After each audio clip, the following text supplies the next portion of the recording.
Bienvenue sur la chaîne Invest en Talent, on te parle d'investissement, que ce soit en IMO, en bourse ou autre. Et aujourd'hui, on va répondre à la question, faut-il commencer quand tu veux faire de la bourse par un compte en démo?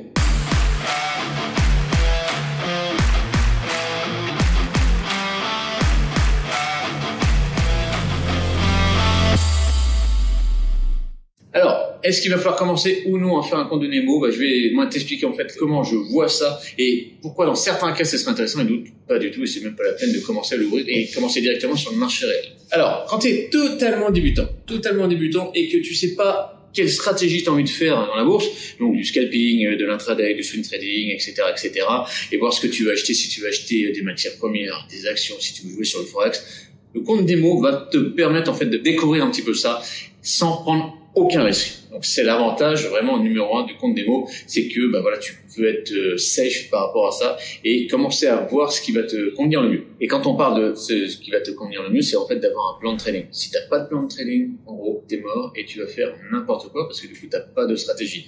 Et quand on n'a pas de stratégie, qu'est-ce qu'on fait? Eh bien, on perd de l'argent en bourse et ça peut être très rapide. En une journée, tu peux perdre pas mal. Donc faire vraiment très attention à ça. Et surtout si tu commences à aller un peu sur des produits un peu exotiques, sur des warrants, des options, etc.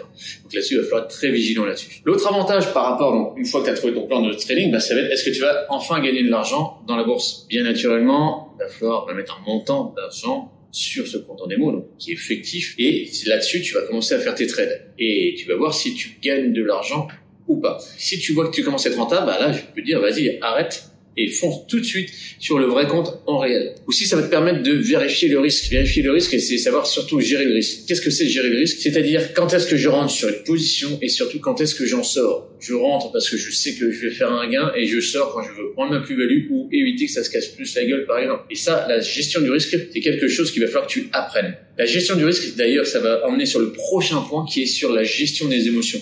La gestion des émotions, elle est fondamentale en bourse. Je pense que c'est peut-être la notion la plus importante, avant qu'on parle même d'analyse fondamentale, tout ce que tu veux d'analyse, de type de graphique et tout, il faut absolument savoir gérer ses émotions. Et malheureusement, avec un compte de démo, tu vas pas pouvoir le faire. C'est du fake. Donc tu sais que tu prends zéro risque en fait. Tout se passe bien, tout va aller super bien. C'est pour ça que le compte de démo, je suis pas très fan personnellement parce que tu te confrontes pas vraiment à la réalité du marché. Et je suis là mais sans risque. Donc du coup, quand tu achètes une position, t'as pas ce stress qui est bien là. Il faut absolument, moi à mon sens, commencer le plus rapidement compte de démo pour passer à l'action, tu vois. Si tu veux vraiment chercher, encore une fois, sur ton plan de trading, tu fais ça, mais le gros piège à éviter, c'est évite de rester trop longtemps dans ton compte de démo, parce qu'il y a des mecs qui peuvent rester 3 mois, 6 mois, 1 an, 2 ans, et ils passeront jamais à l'action, puis j'ai gagné un peu d'argent. Ouais, super, mais en fait, c'est le fictif.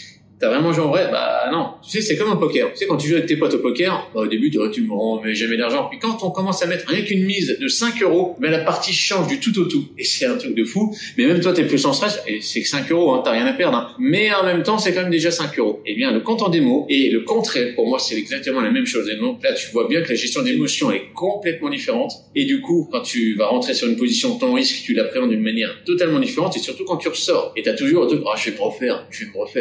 Il faut faire très attention à ça, à mon sens. Une autre chose aussi, c'est qu'il faut faire gaffe si tu veux vraiment faire le compte en démo, mets l'argent le même montant que tu vas investir en vrai. Ne mets pas 30 000 €, parce que tu as peut-être que 1 000 € à investir. Ne fais pas ça, parce qu'en plus, tu seras totalement décorrélé, ça n'aura rien à voir, et donc tout ce que tu auras appris ne te servira pas grand chose parce que c'est pas le même montant d'argent en fait. Et donc du coup, ce sera pas les mêmes trades et ça sera pas les mêmes effets. Ok, donc j'espère que maintenant tu vois un peu plus pourquoi il faudrait faire ou non un compte de démo. Personnellement, moi je vous conseille de pas en faire et d'aller directement sur le marché, sauf si vraiment tu es hyper néophyte et que tu cherches ton plan de trading. Mais si tu as déjà une stratégie, tu y vas directement. Si vous avez kiffé cette vidéo, partage-la un maximum avec tes amis qui, eux, ça pourrait peut-être les aider pour savoir est-ce que je fais mon compte de démo ou pas et si je rentre en bourse. Et puis, n'hésitez pas à mettre un pouce et partager la chaîne Invest en Talent. Là, on vous parle d'investissement, que ce soit immobilier, bourse ou autre. Si tu veux aller encore plus loin avec nous, n'hésite pas, juste en dessous, je te mets le lien d'une formation, un atelier en ligne sur la bourse pour te montrer, nos stratégies, comment on fonctionne.